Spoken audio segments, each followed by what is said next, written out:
Dưới đây là toàn bộ kiệt tác tiểu thuyết tâm lý gia đình, melodrama family novel đã được gộp thành một văn bản liền mạch, hoàn toàn sạch sành rạch. Không chứa bất kỳ chú thích hệ thống hay từ ngữ mô phỏng âm thanh nào.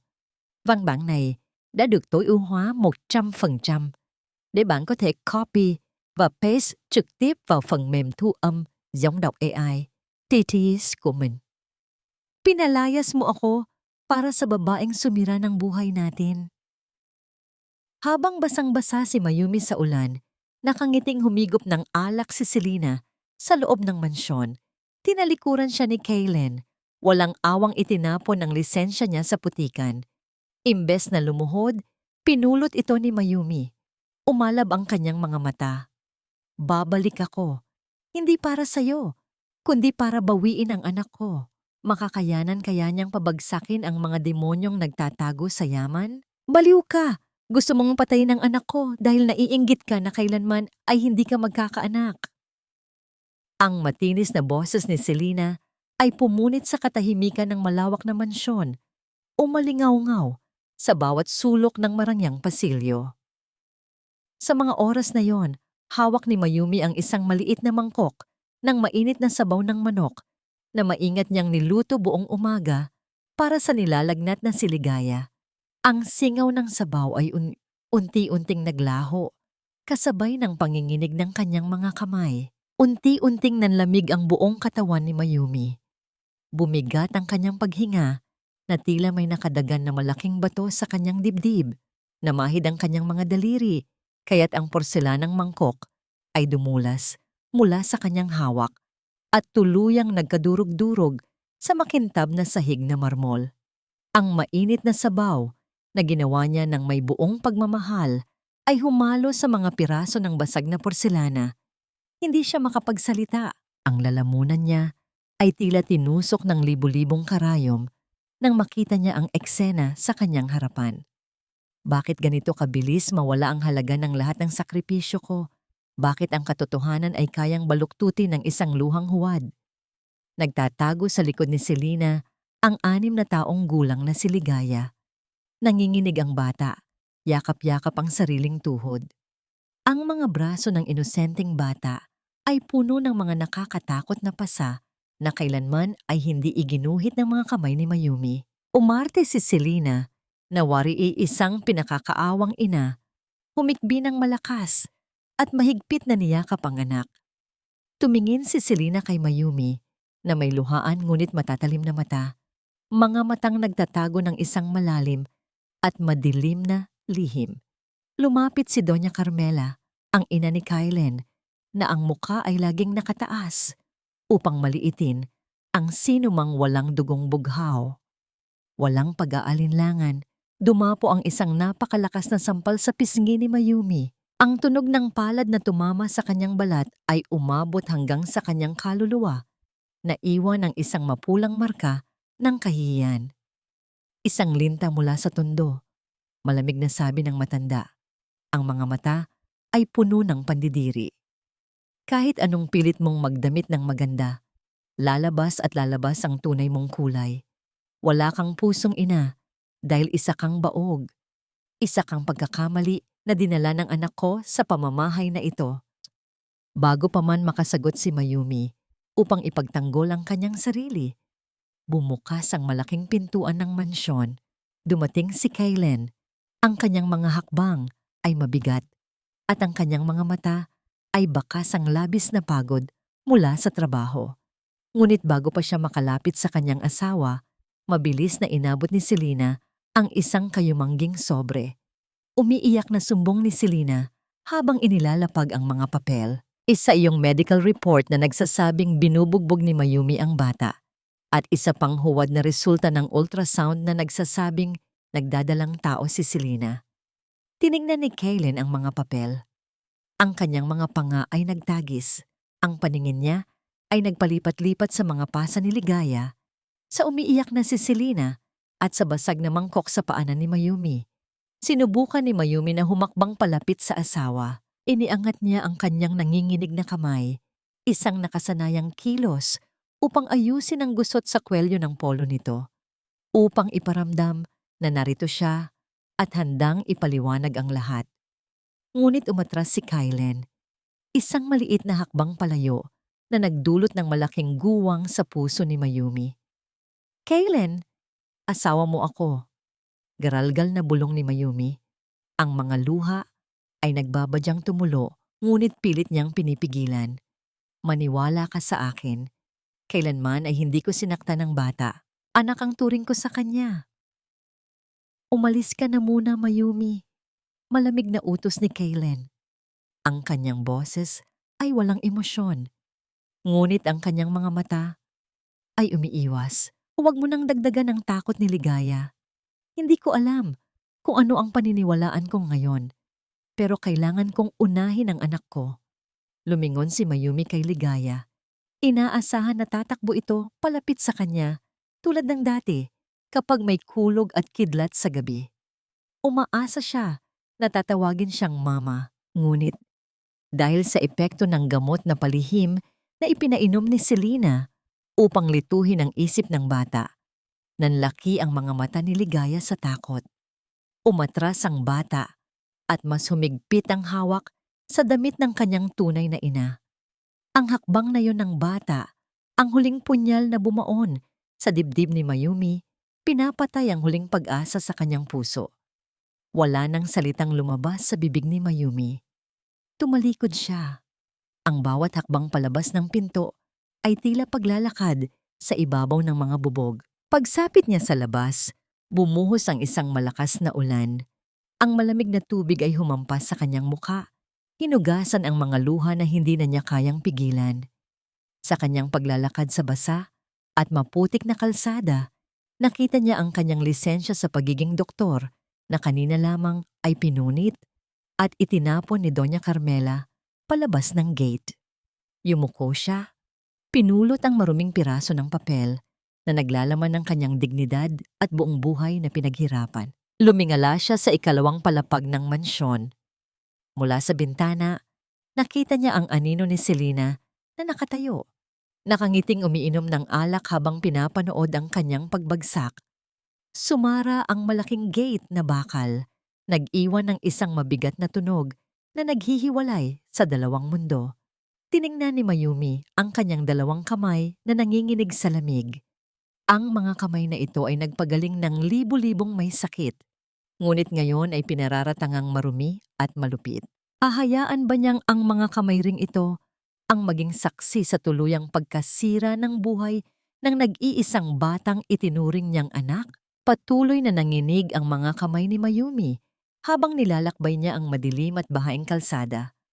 Ang malalakas na patak ng ulan ay tila sumasabay sa bigat ng kanyang dibdib, hinuhugasan ng dugong hindi nakikita, ngunit patuloy na umaagos mula sa kanyang sugatang puso. Wala siyang dalang payong, tanging ang basang damit at ang napunit na lisensya lamang ang kanyang hawak. Unti-unti siyang nilamon ng masikip na eskinita ng tondo, ang lugar na matagal na niyang nilisan upang bumuo ng pangarap. Ngunit ngayon ay siya na lamang tanging yayakap sa kanyang pagkasira. Amoy ng piniritong isda at lumang kahoy ang sumalubong sa kanya. Mula sa mga siwang ng pinagtagpi-tagping yero at mga siwang ng bintana, nakadungaw ang mga matang mapanghusga. Ang mga bulong-bulungan ng mga kapitbahay ay tila matutulis na kutsilyong humihiwa sa malamig na hangin. Pinag-uusapan nila ang pagbagsak ng tanyag na doktorang nakapag-asawa ng mayaman, ngunit ngayoy umuwing nagmukhang pulubi. Ang bawat mapanutyang tingin ay nagpapabigat sa kanyang mga paa, ngunit wala siyang ibang matatakbuhan. Bago pa man tuluyang bumagsak ang kanyang mga tuhod sa maputik na daan, isang magaspang ngunit mainit na kamay ang sumalo sa kanyang braso. Umangat ang paningin ni Mayumi at nakita ang nag-aalalang mukha ni Kapitan Tomas, ang matandang pinuno ng barangay na nagsilbing ama-amahan niya mula pagkabata. Isang matalim na tingin ang ipinukol ng matanda sa mga tsismosang nakapaligid, sapat upang magsiatras ang mga ito at magsara ng kani-kanilang mga pinto. Inakay siya ni Kapitan Tomas papasok sa maliit at payak nitong tahanan, malayo sa mapanuring mata ng mundo. Pinaupo siya ng matanda sa isang lumang silyang gawa sa Sulihiya at mabilis na inabutan ng isang mangkok ng umuusok na lugaw. Walang salitang lumabas sa bibig ni Kapitan Tomas. Hindi siya nagtanong kung bakit siya umuwing basang-basa o kung nasaan ang mayamang asawa nito. Ngunit nang ipatong ng matanda ang magaspang nitong palad sa basang buhok ni Mayumi at marahan itong hinaplos, tuluyan nang bumigay ang matibay na pader ng kanyang emosyon. Humagulgol si Mayumi. Isinubsob ang mukha sa kanyang mga palad habang ibinubuhos ang lahat ng sakit, ang labis na pangungulila sa anak at ang pait ng pagtataboy ng asawang pinagkatiwalaan niya ng kanyang buong buhay. Sa kabilang dako ng lungsod, sa loob ng mainit at tahimik na mansyon, isang magkaibang uri ng dilim ang bumabalot. Sa loob ng marangyang kusina, na tanging ilaw lamang ng refrigerator ang nagbibigay liwanag. Tahimik na nakatayo si Selena. Ang mga mata niya ay maingat na nagmamasid sa paligid upang siguraduhing tulog na ang lahat. Mula sa bulsa ng kanyang sutlang pantulog, kumuha siya ng isang maliit na pakete na naglalaman ng kakaibang puting pulbos.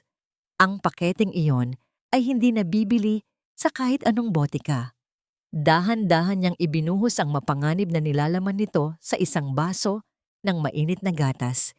Hinahalo ito hanggang sa tuluyang matunaw nang walang iniiwang bakas. Isang malademonyong nangiti ang sumilay sa kanyang mga labi habang pinagmamasdan ang inosenteng inumin.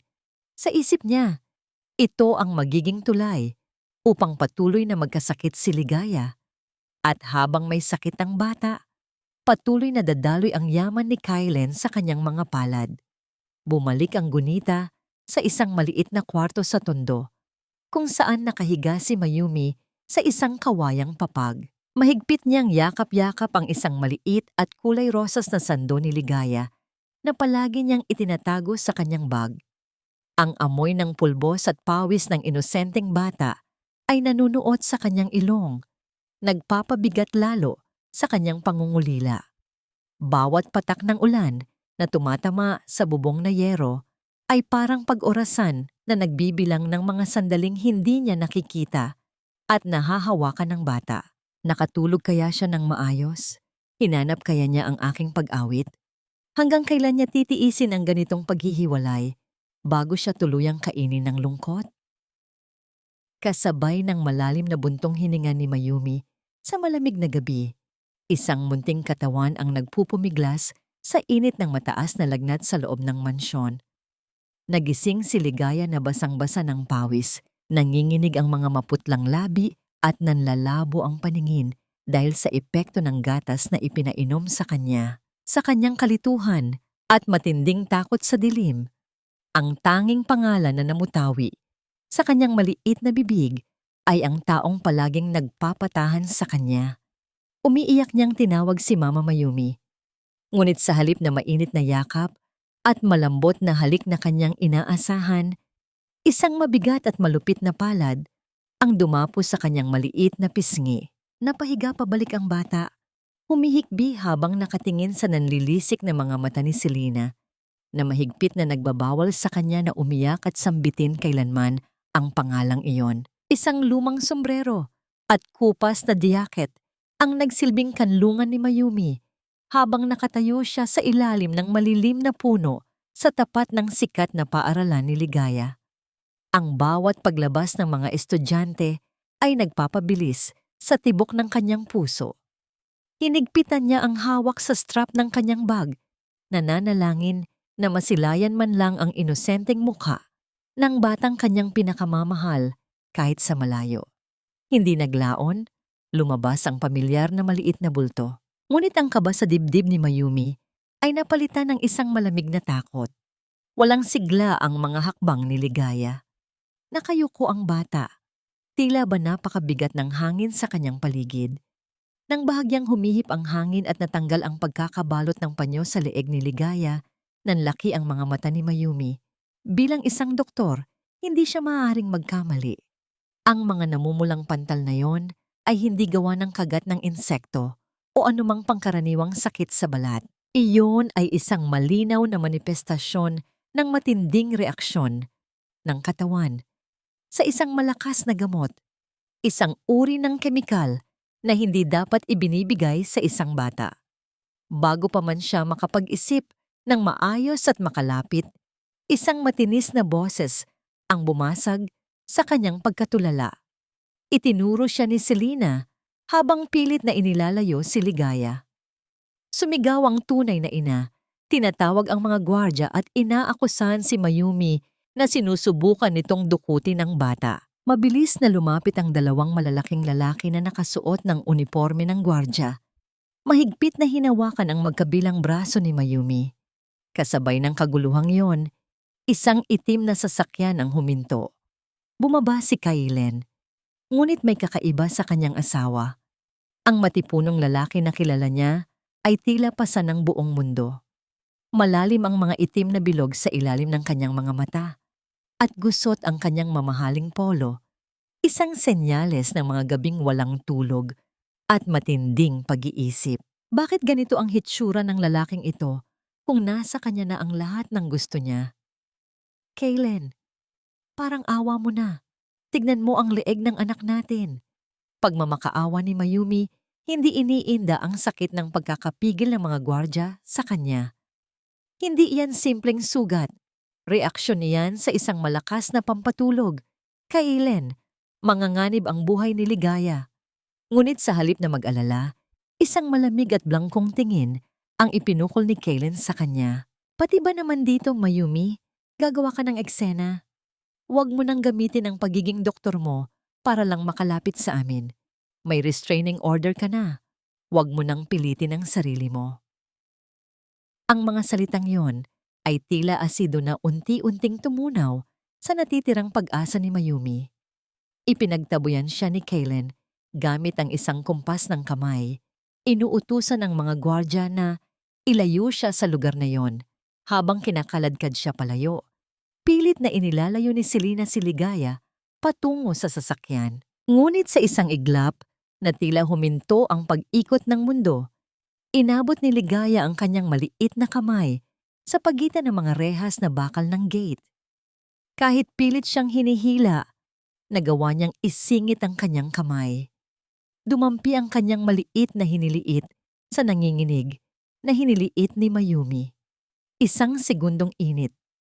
Isang pasimpleng ugnayan ng dalawang pusong nangungulila bago tuluyang nabitawan at nagkahiwalay. Ang dampi ng maliit na daliring iyon ang nagbigay ng panibagong lakas kay Mayumi. Hindi siya maaring sumuko. Pagbalik niya sa maliit na klinika sa barangay, mabilis niyang hinalungkat ang isang lumang kabinet. Binuklat niya ang isang makapal na libro ng medisina, hinahanap ang tiyak na kasagutan sa kanyang mga hinala. Tumigil ang kanyang mga daliri sa isang pahina. Tama siya. Ang mga pantal, ang panginginig, at ang pananamlay ay tugma sa side effect ng isang ipinagbabawal na gamot na pampakalma. Isang lason na dahan-dahang pumapatay sa sistema ng inosenteng bata. Paano niya maililigtas ang kanyang anak mula sa mga kamay ng isang demonyo kung walang sino man ang naniniwala sa kanya? Ang sagot ay nakatago sa mga pahigang naninilaw na saluma. Mabigat na usok ng tabako ang bumabalot sa madilim na silid-aklatan ng mansyon. Isang patunay ng labis na pagkabalisa na bumabagabag sa isipan ni Kailen. Sa kanyang harapan, walang emosyong itinulak ni Doña Carmela ang isang makapal na dokumento sa ibabaw ng makintab na mesang mahogany. Ito ang papeles na naglilipat ng buong pamamahala ng pondo ni Ligaya sa pangalan ni Selena. Hindi pwede. Para sa kinabukasan ni Ligaya ang pondong yan. Hindi ko maaaring ibigay sa isang taong minsan nang tinalikuran ng bata. Mariin ngunit basag ang boses na pagtutol ni Kailen. Isang marahas na paghampas ng palad sa mesa ang bumasag sa katahimikan ng silid. Naningkit ang mga mata ni Doña Carmela, puno ng awtoridad at pagbabanta. Huwag mong kalimutan kung sino ang nagligtas sa buhay ng papa mo, Kailen. Kung hindi sinalo ng tatay ni Selena, ang saksak na yon maraming taon na ang nakalilipas. Matagal na tayong naghihirap at ulila ka na. May utang na loob tayo sa dugo nila. Isang utang na kailanman ay hindi mababayaran ng kahit anong halaga ng salapi. Ngayon, gusto niyang bumawi bilang ina at ikaw pa ang hahadlang dahil sa pambabaing panlilinlang ng doktorang iyon galing sa squatter? Ang mga salitang yon ay tila mga kadenang bakal na pumulupot sa leeg ni Kaylen, humihigpit hanggang sa hindi na siya makahinga.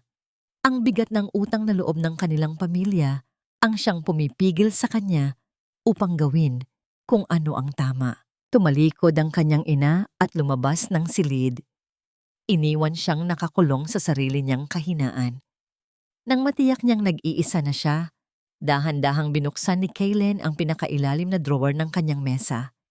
Nanginginig ang kanyang mga daliri nang ilabas niya ang isang nakataob na frame ng litrato.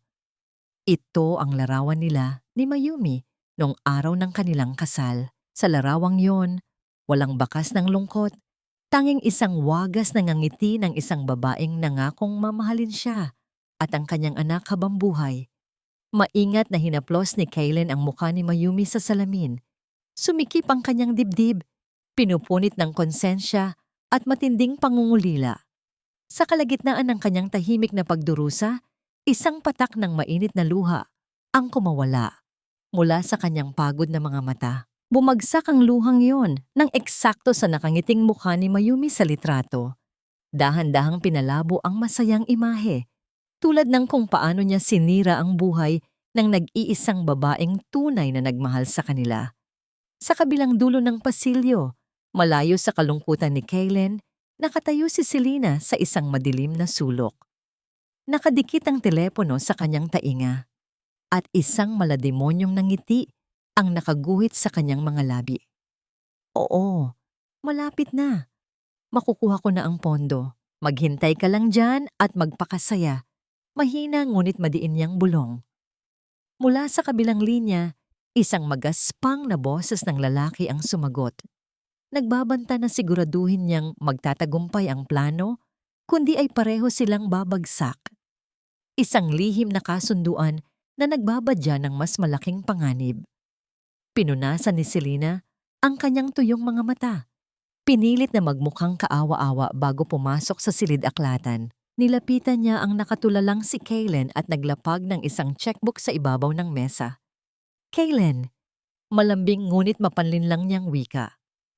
Kailangan nating dalhin si Ligaya sa isang espesyalistang doktor sa ibang bansa. Na-trauma ang anak natin dahil sa pananakit ng babaeng iyon. Kailangan ko ng malaking pondo para sa visa at paunang bayad sa ospital upang mailayo ko siya sa panganib. Wala nang natitirang lakas si Kaylen upang makipagtalo. Nilamon na siya ng pagod, ng kasinungalingan, at ng makasakal na obligasyon sa nakaraan. Kinuha niya ang kanyang pilak na pluma.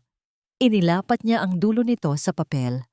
Ang malamig na kaluskos ng pluma sa ibabaw ng tseke ay tila tunog ng pag-asa ni Ligaya na tuluyang ninanakaw. Sa loob ng masikip at maalinsangan na kwarto sa klinika ng barangay, matiyagang pinaplansa ni Mayumi ang isang maliit na bestidang kulay rosas. Ito ang tanging naiwang alaala ni Ligaya sa kanya. Dahan-dahan niyang inilapit ang tela sa kanyang mukha. Pilit na nilalanghap ang pamilyar na amoy ng pulbos at gatas ng inosenteng bata na tila unti-unting naglalaho sa hangin. Ang mga luhang naipon sa kanyang mga mata ay tahimik na pumatak sa mainit na tela. Mabilis na natuyo, ngunit nag-iwan ng malalim na marka ng pangungulila sa kanyang puso. Ang kanyang tahimik na pagdurusa ay naputol nang dumating si Nurse Anna, isang dating katrabaho at tapat na kaibigan mula sa malaking ospital. Nanginginig ang mga kamay ng nurse nang iabot nito ang isang nakatuping papel. Ito ang palihim na kinuhang kopya ng pinakabagong resulta ng pagsusuri sa dugo ni Ligaya. Agad na binasa ni Mayumi ang mga numero at medikal na terminolohiya na nakasulat doon. Nanlaki ang kanyang mga mata habang binabasa ang bawat linya. Ang antas ng isang malakas na pampatulog ay lampas sa normal na kaya ng katawan ng isang bata. Hindi ito aksidente, At lalong hindi ito natural na sakit. May isang taong sadyang nilalason ng kanyang anak ng paunti-unti. Sa gitna ng kanyang nag-aapoy na galit at kalituhan, isang alaala ang tila kidlat na nagliwanag sa kanyang isipan. Ang pilak na pin na hugis anghel. Ibinigay niya iyon kay Ligaya noong kaarawan ng bata upang laging alalahanin na may nagbabantay sa kanya. Ngunit ang hindi alam ng lahat, sa loob ng maliit na hiyas na yon ay may nakatagong maliit na mikropono at tracking device. Isang hakbang na ginawa niya noon dahil sa madalas na pagkawala ng pansin ni Ligaya, bunga ng kondisyon nito sa pag-iisip. Mabilis niyang kinuha ang kanyang lumang telepono at binuksan ang isang nakatagong application. Samantala, sa loob ng marangyang kwarto ni Selena, isang lalaking may magagaspang na galaw at amoy alak ang walang pakundangang naghahalungkat sa mga gamit. Si Ramon, galit nitong iginiit na kailangan na niya ang kanyang parte sa pera.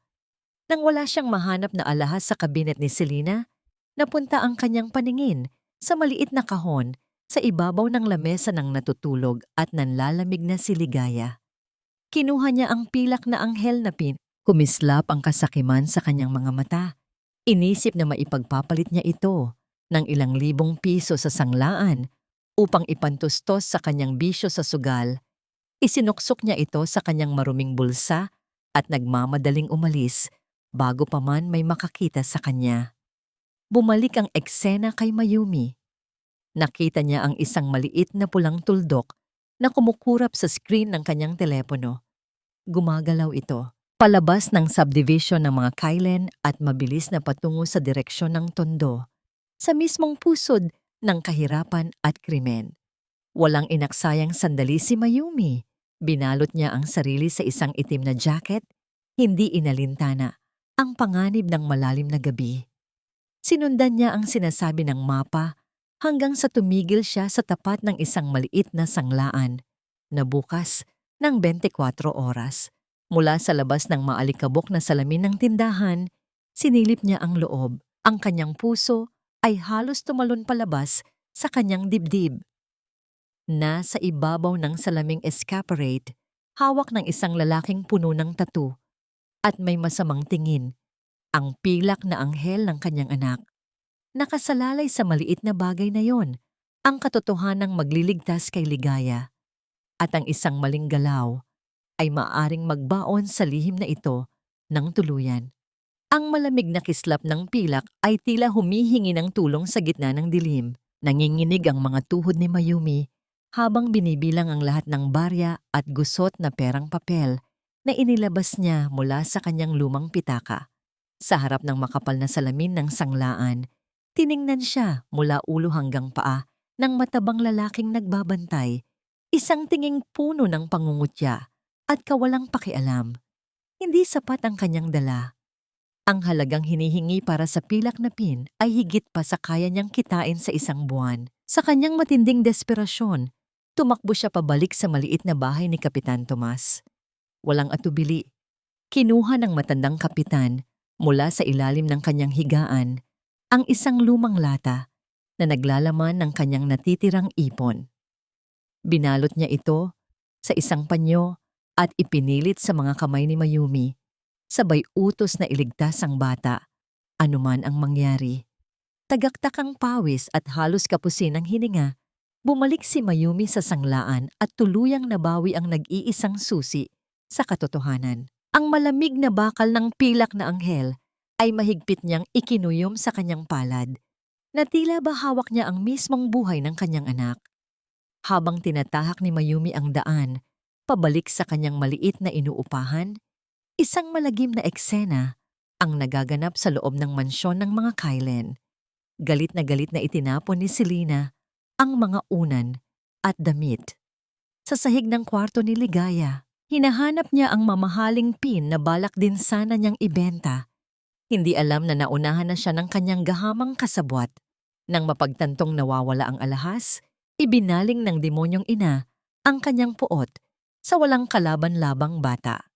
Mahigpit na hinawakan ni Selena sa braso ang nanginginig na si Ligaya at kinaladkad papunta sa isang madilim na bodega sa dulo ng pasilyo. Walang awa niyang itinulak ang bata sa malamig na sahig. Sa kabila ng pagmamakaawa at pag-iyak ng bata na nagsasabing hindi siya ang kumuha, isinara at inikot ni Selena ang susi ng makapal na pintong kahoy. Pinarusahan niya itong manatili sa dilim nang walang pagkain at tubig. Nasaan si Kylen habang ang kanyang sariling dugo at laman ay nagdurusa sa kamay ng isang halimaw. Marahil ay nalulunod na naman siya sa alak sa silid-aklatan. Binubulag ang sarili sa bigat ng obligasyon at ginagawang rason ang pagiging abala upang takasan ang gumuguhong pamilya. Sa loob ng madilim at malamig na bodega, pilit na niyakap ni Ligaya ang kanyang sariling mga binti upang maibsan ang ginaw. Nanghihina ang kanyang maliit na katawan dahil sa kawalan ng pagkain at sa unti-unting pag-epekto ng maling gamot sa kanyang dugo. Sa gitna ng nakakabinging katahimikan at dilim, nakapa ng kanyang maliliit na daliri ang isang putol na lapis sa sahig.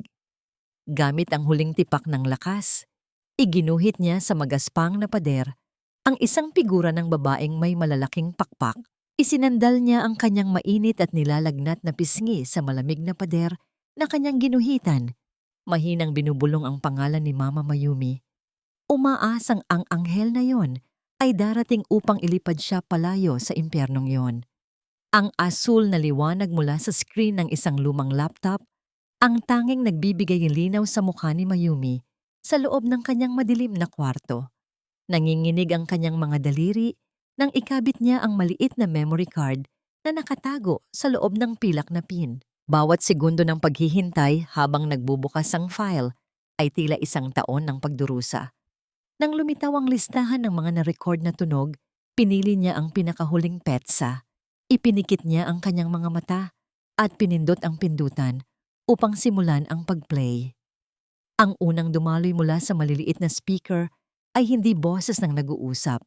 Ito ay ang malakas at marahas na tunog ng isang mabigat na palad na walang awang bumagsak sa manipis na balat. Sinundan ito ng isang nakakapasong iyak ng isang bata. Ang boses ni Ligaya na humihiyaw sa sakit at takot bago unti-unting humina at tuluyang nauwi sa isang mahabang buntong hininga ng pagkawala ng malay. Ang iyak na yon ay tila isang matalim na patalim na direktang itinusok at pinaikot sa pinakailalim ng puso ni Mayumi. Ang nakakabinging iyak ng bata mula sa maliit na speaker ay sinundan ng isang malamig at malupit na tinig na nagpatayo sa lahat ng balahibo sa katawan ni Mayumi. Walang bahid ang pagmamahal ng boses ni Selena habang pinipilit nito ang anak na lumunok ng isang bagay na mapait. Malinaw na narinig ni Mayumi ang bawat salitang binitawan ng tunay na ina. Mga salitang nagpapatunay sa kanyang mga pinakamasamang hinala. Sinabihan ni Selena ang bata na kailangan itong magkasakit at magmukhang kaawa-awa upang makuha nila ang buong atensyon at yaman ng tatay nitong utu-uto. Hindi pa natatapos ang kalbaryo ng kanyang mga tainga. Umalingaw-ngaw ang isang malat at mapanuyang tawa ng isang lalaki. Ang boses ni Ramon. Walang hiyang pinuri ng lalaki ang husay sa pag-arte ni Selena. Sabay paalala, nagalingan pa nito ang pag-iyak sa gaganaping malaking charity ball kinabukasan upang mas maraming mayayaman ang magbigay ng donasyon. Pinag-uusapan nila ang buhay ng isang inosenteng bata na tila ba isa lamang itong kalakal na pinagkakakitaan sa palengke. Bumagsak ang mga tuhod ni Mayumi sa magaspang na sahig ng kanyang kwarto. Sinabunutan niya ang kanyang sarili habang ang mga luha ay walang patid na umaagos. Nilamon siya ng matinding paninisi sa sarili. Kung naging mas matapang lamang sana siya. Kung hindi siya pumayag na palayasin ng walang laban, hindi sana nagdusa ng ganito ang batang nangakong mamahalin siya bilang isang tunay na ina. Ang bawat hikbi ni Mayumi ay sumasalamin sa isang pusong nadurog sa pinakapinong piraso. Mula sa manipis na pader ng inuupahang kwarto, tahimik na nakikinig si Kapitan Tomas. Nang hindi na niya makayanan ang bigat ng katotohanang na narinig mula sa lumang laptop, Binuksan niya ang pinto. Ang magiliw at maaliwalas na mukha ng matandang kapitan ay napalitan ng isang nakakatakot na seryoso at nag-aapoy na galit. Walang atubiling lumabas ang matanda. Tinipon ang mga matitikas na kalalakihan sa kanilang barangay. Isang tahimik na sumpa ang namutawi sa mga labi ng mga taga-Tondo. Walang demonyong makakatakas sa hustisya ng mga taong inaapi. Sa gitna ng paghahandang iyon sa eskinita, unti-unting pinunasan ni Mayumi ang kanyang mga basang pisngi. Ang kanyang mga paghikbi ay napalitan ng malalalim na paghinga. Kinuha niya mula sa kanyang aparador ang isang puting polo shirt, ang parehong damit na suot niya noong siya ay isang respetadong doktor, at maingat itong isinuot. Mahigpit niyang naikuyom ang kanyang mga kamao. Bumaon ang kanyang mga kuko sa sariling palad hanggang sa tumulo ang isang butil ng sariwang dugo. Ngunit kakatwang, hindi niya ininda ang sakit. Ang kanyang mga mata, na kanina lamang ay puno ng kahinaan at luha, ay naging kasing lamig at kasing tigas ng yelo. Handa na siyang bumalik sa mansyon, ngunit isang katanungan ang naglalaro sa kanyang isipan. Kapag ipinarinig niya ito kay Kylen, maniniwala kaya ang asawa niyang bulag sa katotohanan? O sasabihin na naman nitong isang gawa-gawang paninira lamang ito gamit ang modernong teknolohiya? Malayo sa maruming eskinita, sa loob ng isang kumikinang at mamahaling butik, masayang sinusukat ni Selena ang isang napakagandang bestida na gagamitin niya para sa gabi ng donasyon. Habang abala ang mga tagapagsilbi sa pag-aayos ng laylayan ng kanyang damit, hawak niya ang isang makapal na patong ng mga imbitasyon para sa Ligaya's Light Charity Foundation. Ang kanyang nangiti sa harap ng malaking salamin ay tila isang reynang nagtagumpay sa pag-angkin ng isang kaharian. Habang hinahangaan ni Selena ang sarili sa loob ng madilim at malamig na bodega ng mansyon kung saan walang nakakakita, pilit na humihinga ang maliit na si Ligaya. Ang katawan ng bata ay hindi na kinaya ang pinaghalong gutom, takot at lason. Isang makapal at puting bula ang unti-unting lumabas mula sa gilid ng kanyang nanginginig na mga labi. Ang mga mata niyang naghahanap ng liwanag ay tuluyan ng pumikit at ang kanyang munting katawan ay walang buhay na bumagsak sa malamig na semento. Sa parehong sandali, mayabang na inikot ni Selena ang kanyang katawan sa harap ng salamin, lubos na nasisiyahan sa pagbagsak ng mamahaling tela na kasing kulay ng pinakamatingkad na dugo. Ang pag-uumpugan ng mga mamahaling basong kristal at ang malamyos na musika mula sa isang orkestra ay pumuno sa naglalakihang bulwagan ng isang tanyag na hotel.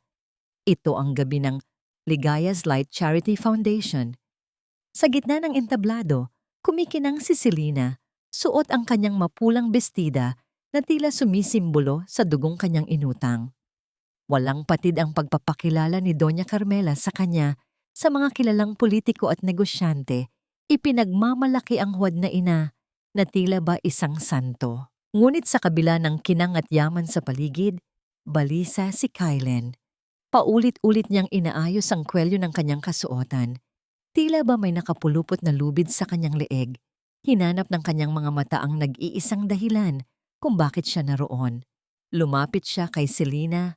Ang boses ay may halong inis at pag-aalala nang magtanong kung nasaan ang bata. Gamit ang kanyang pinakamalambing at inosenteng tinig, hinaplos ni Selena ang braso ni Kylen at nagdahilan na labis na napagod si Ligaya sa pag-iyak kaninang hapon. Kaya minabuti niyang iwan muna ito sa mansyon kasama ang bagong yaya upang makapagpahinga. Isang mabigat na pakiramdam ang dumagan sa dibdib ni Kylen.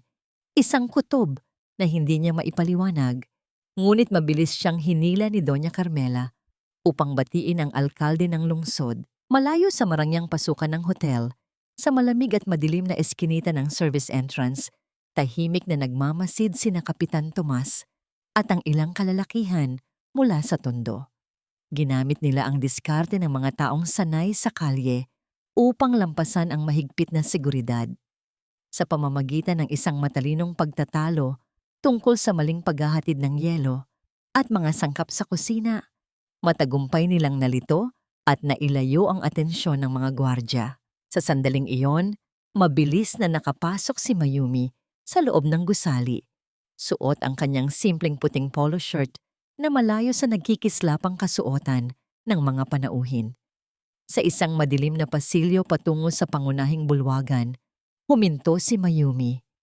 Nanginginig ang kanyang mga balikat, hindi dahil sa takot, kundi dahil sa bigat ng katotohanang dala-dala ng maliit na memory card sa kanyang bulsa. Napansin ito ni Kapitan Tomas. Dahan-dahang lumapit ang matanda at inilabas mula sa kanyang bulsa ang isang kupas ngunit malinis na panyo. Inabot niya ito kay Mayumi. Ang kanyang boses ay puno ng pagmamahal ng isang tunay na ama nang sabihin niyang punasan nito ang kanyang pawis at luha. Ipinaalala niya kay Mayumi na sa gabing ito, wala siyang dapat ikahiya. Inutusan niya itong humarap ng taas noo dahil siya ang nag-iisang ina na handang lumaban at itaya ang lahat para sa tama. Habang nag-iipon ng lakas si Mayumi sa labas ng pintuan, umakyat na si Selena sa entablado sa loob ng bulwagan. Nagsimula siyang magsalita sa harap ng mikropono. Bawat salitang lumalabas sa kanyang bibig ay sinamahan ng mga luha ng isang magaling na aktres. Ikinuwento niya ang mga peking sakripisyo, ang sakit na dinanas ng kanyang anak sa kamay ng isang malupit na madrasta at ang kanyang pangarap na bigyan ng pag-asa ang iba pang batang na abuso. Ang mga mayayamang panauhin ay naantig. Handa nang ilabas ang kanilang mga tseke na nagkakahalaga ng milyon-milyon. Sa mga oras ding iyon, sa tahimik at nakakakilabot na mansyon ng mga Kylen, isang bagong salang na kasambahay ang naglalakad sa madilim na pasilyo. Napansin niya ang isang siwang sa ilalim ng pinto ng lumang bodega. May napansin siyang kakaibang anino roon. Bubuksan kaya ng inosenteng kasambahay ang pinto bago tuluyang malagutan ng hininga ang batang nasa loob. Balik sa hotel, matagumpay na nakuha ni Selena ang simpatsya ng lahat. Inabot sa kanya ng mga opisyal ang isang higanting tseke. Nakangiti siyang humarap sa mga kamera na walang tigil sa pagkuha ng litrato. Ngunit bago pa man niya mabitawan ang kanyang huling pasasalamat, biglang naputol ang malamyos na musika ng orkestra. Ang mikropono sa kanyang kamay ay nawalan ng kuryente. Ang naglalakihang screen sa likod niya ay namatay. Isang nakakabinging katahimikan ang biglang bumalot sa buong bulwagan, kasing lamig at kasing bigat ng kamatayan. Ang malalaking pintuan ng bulwagan ay marahas na bumukas na tila hinawi ng isang malakas na ipo-ipo. Ang lahat ng mata ng mga mayayamang panauhin, pati na ang mga mamamahayag na may hawak na mga kamera, ay napabaling sa direksyon ng pasukan. Doon, nakatayo si Mayumi. Ang kanyang simpleng puting polo shirt ay sumisigaw ng katapangan sa gitna ng mga nagkikislapang diamante at mamahaling mga kasuotan. Sa likod niya ay mga pulis na nakasuot ng uniforme, kasama ang matikas na bulto ni Kapitan Tomas na tila isang matibay na pader na nagbabantay sa kanyang anak-anakan mula sa panghuhusga ng matataas na uri ng lipunan. Bago pa man makapagsalita ang mga gwardya ng hotel, inutusan ng mga pulis ang technician sa control room na isaksak ang isang maliit na memory card na ibinigay ni Mayumi. Sa isang iglap, ang mga naglalakihang speaker ng hotel na kanina ay nagpapatugtog ng malamyos na musika. Ngayon ay naglabas ng isang malamig at malupit na boses. Ang tinig ni Selena ay umalingaw-ngaw sa buong bulwagan. Malinaw na narinig ng lahat ang pagmumura nito sa inosenteng bata at ang pag-uutos na inumin ang lason upang sila ay makakuha ng milyon-milyong pera mula kay Kylen. Sinundan ito ng mapanuyang tawa ni Ramon, nagbubunyag ng kanilang maitim na plano na nakawin ang pondo ng kawanggawa matapos ibenta ang pilak na anghel na ninakaw nila mula sa bata. Ang bawat salita ay tila mga asidong pumapaso sa mga tainga ng mga pinarangalang bisita. Nabitawan ni Selena ang higanting tseke na nagkakahalaga ng malaking donasyon. Ang kanyang mukha ay nawalan ng kulay. Pilit niyang isinisigaw sa mikropono na ang lahat ng yon ay gawa-gawa lamang, isang kasinungalingan at manipulasyon ng teknolohiya upang siraan ang kanyang pagiging ina. Sa kanyang matinding desperasyon at puot, nang makita si Mayumi na papalapit sa entablado, sumugod si Selena. Iniamba niya ang kanyang kamay upang sampalin at kalmutin ang doktorang sumira sa kanyang perpektong plano. Ngunit bago pa man dumapo ang kanyang palad, mabilis na humarang ang matipunong braso ni Kapitan Tomas. Walang awang itinulak ng matandang lalaki ang kamay ni Selena. Sa pagkakataong yun, hindi na umatras si Mayumi. Sa isang mabilis ngunit kalmadong galaw na nagdala ng buong bigat ng kanyang sakit, paninirang puri at pagdurusa bilang isang ina, inigalaw ni Mayumi ang kanyang kamay. Ang isang napakalakas na sampal ay dumapo sa pisngi ni Selena. Ang lakas ng impact ay sapat upang mawalan ng balanse ang huwad na ina at bumagsak sa makintab na sahig ng entablado. Tuluyang sinira ang kanyang kaakit-akit at maamong imahe. Mabilis na umakyat ang mga pulis sa entablado. Walang pag-aalinlangan nilang inilagay ang posas sa magkabilang kamay ni Selena habang siya ay nagwawala at sumisigaw ng mga pagbabanta. Ipinahayag ng hepe ng pulisya na hawak na rin nila sa presinto si Ramon na nahuli ilang minuto ang nakalipas habang nagpapakasaya sa isang kilalang kasino gamit ang perang nakuha sa sanglaan. Sa ibaba ng entablado, ang gulat ay unti-unting pumatay sa kayabangan ni Doña Carmela. Ang matandang ginang na laging ipinagmamalaki ang kanyang marangal na dugo, mataas na pinag-aralan at malinis na reputasyon ay unti-unting nawalan ng hangin. Napahawak siya ng mahigpit sa kanyang dibdib. Nanlalaki ang mga mata sa labis na kahihiyan at matinding pag-atake sa puso bago tuluyang nawalan ng malay at bumagsak sa mga braso ng mga natutarantang panauhin. Ngunit ang pinakamasakit na reaksyon ay nagmula kay Kylen. Ang kanyang mundo ay gumuho sa isang iglap. Ang mga patunay na narinig niya ay hindi maaaring itanggi o takasan. Nabulag siya ng obligasyon sa utang na loob at hinayaan niyang saktan at lasunin ang kanyang nag-iisang anak ng halimaw na mismong siya ang nagpapasok sa kanilang pamamahay at binigyan ng kapangyarihan. Nanghina ang kanyang mga tuhod hanggang sa lumuhod siya sa malamig na sahig sa harap ng maraming tao. Tumingala siya kay Mayumi. Ang mga mata ay namumula sa matinding pagsisisi at pagkamuhi sa sarili. Pilit niyang binubuksan ang kanyang bibig upang humingi ng tawad, ngunit walang kahit anong boses na lumabas. Wala siyang karapatang humingi ng kapatawaran. Hindi man lang tinapunan ng tingin ni Mayumi ang nakaluhod na asawa. Wala na siyang pakialam sa yaman, sa nasirang kasal, o sa paghingi ng tawad ng lalaking tinalikuran siya sa oras ng kagipitan. Ang tanging mahalaga ay ang buhay na nasa panganib. Sumigaw si Mayumi sa gitna ng bulwagan. Tinatanong sa nagwawalang si Selena kung saan ito itinago ang kanyang anak. Nang malaman mula sa nag-iyakang mga kasambahay na iniwan ng bata sa lumang bodega, mabilis na tumakbo si Mayumi palabas ng hotel. Inunahan ng hangin sa pagmamadali pabalik sa mansyon. Walang inaksayang sandali si Mayumi pagdating sa bahay. Dahil nakakandado ang makapal na pinto ng bodega, kumuha si Mayumi ng isang mabigat na bakal na panlampaso at paulit-ulit na inihampas sa seradura hanggang sa tuluyan itong masira.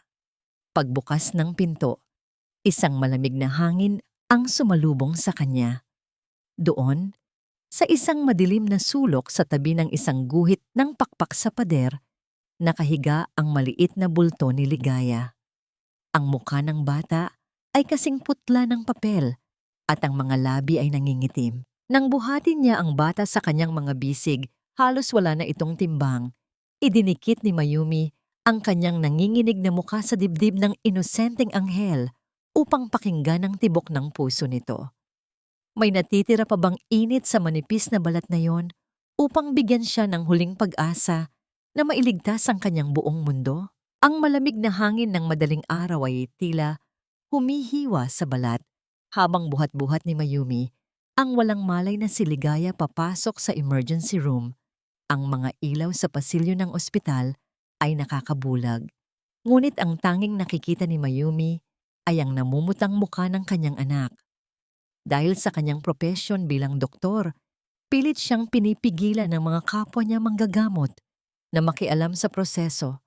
Ngunit isang inang nagmamakaawa at nagwawala ang humarap sa kanila. Walang sino man ang nakapigil ng igiit ni Mayumi na siya mismo ang maglalapat ng lunas.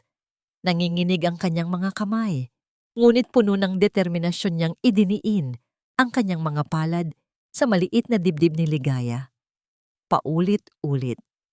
Bawat diin ay may kasamang panalangin na sana ay huwag siyang iwan ng nag-iisang rason ng kanyang paghinga. Sa labas ng salaming pinto ng emergency room, isang lalaki ang dahan-dahang nadudurog. Dumating si Kylen na gusot ang damit at basag ang kaluluwa. Tiningnan niya ang eksenang naganap sa loob ng silid. Hindi siya makapaglakad papasok, parang nanlalamig ang buong katawan niya sa bigat ng nangyari. Dahan-dahan siyang napaupo sa malamig na semento ng pasilyo ng ospital. Hawak ang ulo habang nanginginig ang kanyang paghinga. Paulit-ulit niyang sinisi ang sarili sa kanyang kahinaan, sa kanyang pagkabulag, sa utang na loob na muntik nang magdala ng kapahamakan sa sarili niyang pamilya. Hawak niya sa kanyang nanginginig na kamay ang mga papeles ng lahat ng kanyang yaman at kapangyarihan, mga basurang walang halaga kung ihahambing sa buhay na unti-unting nawawala sa kabilang kwarto. Sa loob ng silid, isang mahaba at nakakabinging tunog ang nagmula sa makina na nagbabantay sa tibok ng puso ni Ligaya. Isang tuwid na linya ang lumitaw sa maliit na screen. Ang tunog na yon ay nagpabagsak sa mundo ni Mayumi. Tumigil sa pag-ikot ang orasan. Ang mga nurse sa paligid ay unti-unting yumuko, handa nang ideklara ang oras ng pagkawala. Ngunit isang malakas na sigaw ng pagtanggi ang pinakawalan ni Mayumi. Hindi niya tinatanggap ang pagkatalo. Wala sa sariling itinulak niya ang mga kamay na pumipigil sa kanya. Ipinikit ang kanyang mga mata at nagbigay ng huling hangin sa mga labi ng bata. Kasabay ng pinakamalakas na pagdiin sa dibdib nito, bumuhos ang maiinit na luha mula sa mga mata ni Mayumi. Tumulo at direktang humalo sa maliliit na butil ng pawis sa noo nang walang malay na si Ligaya. Ang maalat na luha ng isang ina ay tila naging basbas ng buhay. Sa kalagitnaan ng nakakabininging katahimikan at kawalan ng pag-asa, isang maliit na paglukso ang rumihistro sa makina. Sinundan ito ng isa pa. Ang mahabang tunog ng kamatayan ay napalitan ng pamilyar at regular na ritmo ng buhay. Huminga ng malalim si Ligaya. Ang milagro ng tunay na pag-ibig ay bumuhay sa isang pusong huminto na sa pagtibok. Dahan-dahang bumukas ang pinto ng silid. Pumasok si Kylen, nakayuko at hindi makatingin ng diretso. Lumuhod siya sa paanan ni Mayumi, hindi magawang hawakan kahit ang dulo ng damit ng kanyang asawa. Ipinatong niya sa malamig na sahig ang mga dokumentong naglilipat ng buong kontrol ng pondo ni Ligaya at ng lahat ng kanyang ari-arian sa pangalan ni Mayumi. Sa pamamagitan ng basag na tinig at luhang walang patid, ipinahayag niya ang kanyang pag-amin sa pagkakamali, ang kanyang kahandaang tanggapin ang anumang parusa. Kahit ang habambuhay na pagtalikod ni Mayumi sa kanya, tiningnan siya ni Mayumi. Ang matinding puot sa kanyang mga mata ay unti-unting napalitan ng isang malalim at pagod na kapayapaan. Ang sugat ay naroon pa rin, nakaukit na sa kanilang kasaysayan, ngunit ang mahalaga ngayon ay ligtas na ang kanyang anak. Ibinaba ni Mayumi ang kanyang paningin mula sa nakaluhod na lalaki patungo sa maliit na kama ng ospital. May isang mahinang paggalaw na kumuha ng kanyang buong atensyon. Ang mga talukap ng mata ni Ligaya ay dahan-dahang nabuksan. Sa kabila ng kalituhan at panginginig ng maliit na katawan, hinanap ng inosenteng paningin ng bata ang pamilyar na mukha. Nang makita niya si Mayumi, isang mahinang panginginig ang nabuo sa kanyang tuyong mga labi. Isang buong taon na ang nilipad ng hangin mula nang gumuho ang mapagkunwaring mundo ng mga Kailen. Sa loob ng isang malamig at masikip na selda, nakaupo si Selena sa matigas na papag. Ang dating makinis at mapagmataas niyang mukha ay tinakpan ng mga malalalim na kulubot ng kalungkutan at pagsisisi na huli na para bayaran. Walang mamahaling bestida, tanging ang gaspang ng rehas na bakal ang kanyang nayayakap tuwing gabi. Sa labas ng kulungan, sa isang tahimik na sulok ng malaking mansyon na tila naging isang malawak na sementeryo ng mga alaala, nakaupo sa isang silyang de gulong si Doña Carmela. Ang matandang ginang na dating nagmando sa buhay ng lahat, gamit ang kanyang yaman at kayabangan, ay hindi na makapagsalita o makagalaw. Nakatingin lamang sa kawalan, kinakain ng sariling konsensya at pag-iisa. Ang kapangyarihan ay isang ilusyon lamang na madaling bawiin ng tadhana. Malayo sa katahimikan ng mansyon, isang masiglang umaga ang bumalot sa puso ng Tondo. Ang amoy ng bagong pintang pader at malinis na alkohol ay pumuno sa isang maliit ngunit maaliwalas na klinika. Nakangiting inaayos ni Mayumi ang kanyang puting coat. Hindi na siya ang babaeng nakayuko at nagmamakaawa ng pag-ibig. Siya ngayon ang inaasahan ng buong barangay, isang doktorang iginagalang hindi dahil sa yaman ng asawa, kundi dahil sa kanyang ginintuang puso. Sa labas ng klinika, masiglang nakikipagkwentuhan si Kapitan Tomas sa mga pasyente. Ang kanyang mga mata ay nagniningning sa pagmamalaki habang pinagmamasdan ng kanyang anak-anakan na muling nakatagpo ng kapayapaan. Sa kalagitnaan ng abalang umaga, isang simpleng pampasaherong jeep ang huminto sa tapat ng klinika. Bumaba ang isang lalaking nakasuot ng kupas na maong at payak na t-shirt. Walang kurbata, walang makintab na sapatos, si Kailen. Ang kanyang mga kamay na dati ay pilit na kumakapit sa mga kontrata at yaman ng pamilya. Ngayon ay puno ng mga kalyo at mantsa ng langis at barnis. Tinalikuran niya ang buong imperyo ng kanyang ina upang magtayo ng isang maliit na pagawaan ng mga kagamitang gawa sa kahoy. Ginugol niya ang isang taon upang matutong tumayo sa sarili niyang mga paa, upang hubugin ang kanyang sarili bilang isang tunay na lalaki at isang amang karapat-dapat sa pagmamahal. Bitbit niya ang isang maliit na upuang kahoy na siya mismo ang nag-ukit at nagpinta. Hindi siya nagpumilit na pumasok at angkinin muli ang kanyang pamilya. Tahimik siyang tumayo sa labas, naghihintay na tila isang taong nag-aaral muling maglakad. Napansin siya ni Mayumi, nagtama ang kanilang mga mata. Walang galit, tanging isang malalim na pag-unawa. Ang mga sugat ay nandoon pa rin, nakaukit sa kanilang mga kaluluwa, ngunit hindi na ito nagdurugo. Mula sa likuran ng klinika, isang masiglang boses ang tumawag. Tumakbo palabas ang 7 taong gulang na si Ligaya. Malusog, nakangiti at puno ng buhay. Wala nang bakas ng takot sa kanyang inosenteng mukha. Lumapit ang bata kay Mayumi at maingat na ikinabit sa kwelyo ng kanyang puting coat ang isang maliit na pilak na anghel. Tumingala si Ligaya. Ang mga mata ay kasing liwanag ng umaga at malinaw na binigkas ang pinakamagandang salita sa mundo.